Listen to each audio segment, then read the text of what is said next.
PT Bio Nusantara Teknologi yang diketahui telah di-take over dengan PT Sandabi Indah Lestari, terus tuai penolakan dari masyarakat desa penyangga perkebunan. Masyarakat desa penyangga perkebunan kelapa sawit PT Bio Nusantara Teknologi, menolak diperpanjangnya HGU, PT Bio Nusantara Teknologi. Pasalnya, perusahaan PT Bio Nusantara Teknologi telah banyak melakukan kesalahan dan telah merugikan masyarakat desa penyangga perkebunan. Dengan awak media Metro News TV, Ketua Umum BCW, Bapak Yasmidi mengatakan, Surat Keputusan Bupati Bengkulu Tengah, tahun 2022 tentang perizinan berusaha berbasis resiko, PT Bio Nusantara Teknologi. Diduga Bupati Bengkulu Tengah pada saat itu, telah menyalahi wewenang, pasalnya wilayah perkebunan kelapa sawit PT Bio Nusantara Teknologi, tidak hanya berdomisili di wilayah Bengkulu Tengah, ada juga masuk yang wilayah Bengkulu Utara, di mana seharusnya izin dikeluarkan oleh pemerintah Provinsi Bengkulu, bukan pemerintah Kabupaten Bengkulu Tengah. Permasalahan izin yang dikeluarkan oleh Bupati Bengkulu Tengah pada saat itu Bapak Ferry Ramli yang dikeluarkan tanggal 1 Maret tahun 2022 tentang izin perkebunan berbasis risiko terhadap PT Bio Nusantara. Nah, menurut hemat saya bahwa izin surat keputusan Bupati itu cacat hukum, terindikasi menyalahi wewenang. Kenapa saya katakan terindikasi menyalahi wewenang? Perlu diketahui bahwa lokasi perkebunan PT Bio Nusantara Teknologi ini tidak hanya di Kabupaten Bengkulu Tengah, ada juga masuk dalam wilayah Kabupaten Bengkulu Utara, yaitu di desa Talang Tengah.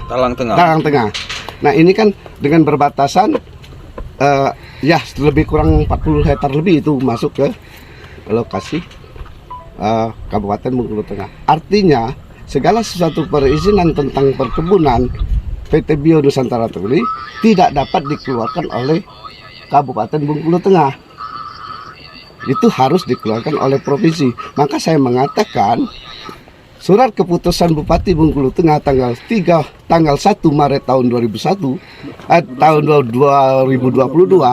tentang izin perkebunan berbasis risiko terhadap PT Bio Nusantara cacat hukum, terindikasi menyalahi wewenang. Bersama-sama dengan pihak perusahaan, apabila mereka tidak menyelesaikan atau pihak pemerintah beri seperti itu merespon kepada masyarakat akan bukan ricu, bersama-sama bertanam. Warga mau hidup, perusahaan itu menghidup warga juga, tapi sekarang warga saya tidak dilayak lagi dibinanya. Seperti penampung kerja tidak diterimakan, ada kerja dipecatkan, dan seterusnya. Ada berapa warga saya saat pergi planting di wilayah Desa Genting langsung dirusak. Apandi Arianto, sudah itu Sabihi Hisma, sudah itu Ujang Hanapi, dan lain sebagainya.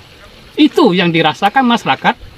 Saya terus Desa Genting, jadi kami menunggukan pada saat perusahaan itu sampai 3 bulan 4 bulan tidak ada respon pihak perusahaan menemukan kami untuk solusi yang terbaik. Masih mereka ngotot dalam HGU mereka. Dalam HGU mereka masih salah. Sekarang sudah berlarut-larut pengaduan itu sudah di Kapolres. Belum juga ada keputusan. Saya minta penegak hukum. Kalau salah warga saya yang dirusak, silakan dihukum. Kalau benar warga saya tidak menyalah hukum, tolong dibenarkan pengaduan mereka. Jangan sampai lama-lama seperti berlarut-larut. Saya mohon dengan penegak hukum. Saya bukan penegak hukum, saya ini adalah sebagai kepala desa. Demi untuk rakyat saya, tidak lain tidak bukan. Saya bagaimana saya dukung masyarakat yang terbaik. Hidup ke depan bisa mewah, hidup ke depan bisa sejahtera. Itu yang tugas saya selaku kepala desa.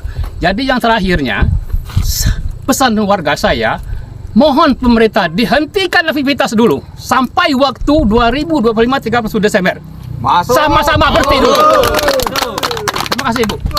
Desa Air Napal, termasuk warga desa Kembang Ayun dan termasuk juga desa Kenting.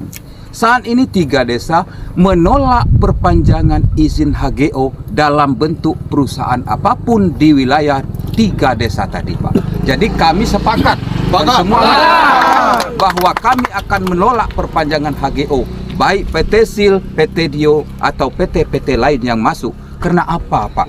Karena kami ini tidak bisa hidup dengan luas lahan yang masyarakat miliki di dalam wilayah desa kami sekarang, mereka tidak bisa memiliki satu kepala keluarga 0,5 hektar, jadi setengah hektar. Itu paling banyak, paling sebanyaknya 1 hektar. Jadi masyarakat yang hidup dan tinggal di desa dengan hidup bertani tidak akan bisa hidup tanpa lahan ini dikembalikan kepada masyarakat. Stadium Nusantara Teknologi Bengkulu yang diambil alih oleh PT SIL atau Sandabi Indah Lestari. Nah, kami berharap kepada pemerintah daerah ataupun pemerintah pusat agar penghentian replanting di PT Bio Nusantara Teknologi ini dilakukan oleh pemerintah pusat. Karena BPN Benteng, BPN Bengkulu itu tidak ada penyelesaiannya. Kami mengharap kepada KPA ataupun Komisioner Agraria Pusat bisa menghentikan aktivitas PT Bio Nusantara Teknologi Bengkulu yang di atas nama PT Sandabi Indah Lestari ini. Kaperwil Provinsi Bengkulu Metri melaporkan dari Kabupaten Bengkulu Tengah.